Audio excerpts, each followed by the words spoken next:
السلام علیکم، آپ دیکھ رہے ہیں ہمارا یوٹیوب چینل عرب نیوز اردو۔ ناظرین، سعودی عرب کے خبر نامے کے ساتھ میں ہوں آپ کا ہوسٹ اختر حسین۔ ناظرین، سعودی عرب میں خواتین کو فوج میں شمولیت کی اجازت دے دی گئی ہے۔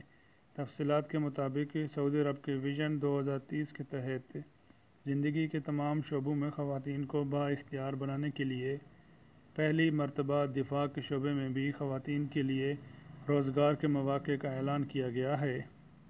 سعودی عرب کے اخبار کی ایک رپورٹ کے مطابق سعودی خواتین کو فوج کے مختلف شعبوں میں سپاہی سے لے کر اونچے رینک تک عہدے دیے جائیں گے۔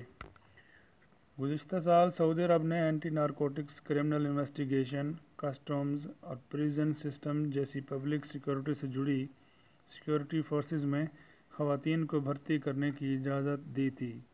یہ اقدامات سعودی ولی عہد محمد بن سلمان کے ویژن 2030 پروگرام کے تحت سعودی عرب کو ایک لبرل، آزاد خیال ریاست کے طور پر پیش کیے جانے کے لیے اٹھائے جا رہے ہیں۔ مملکت سعودیہ کی افواج میں سعودی خواتین کی بھرتیاں اس لیے بھی کی جا رہی ہیں کیونکہ یمن جنگ میں سعودی افواج کو بھاری جانی مالی نقصان اٹھانا پڑ رہا ہے، جبکہ فوج کا زیادہ تر انحصار غیر ملکی فوجیوں پر رہا ہے۔ لیکن گزشتہ ہفتے ہی تقریباً 2000 کے قریب سعودی فوجیوں نے حوثی باغیوں کے سامنے ہتھیار ڈال دیے تھے، جبکہ سینکڑوں کارروائی کے دوران مارے بھی گئے ہیں۔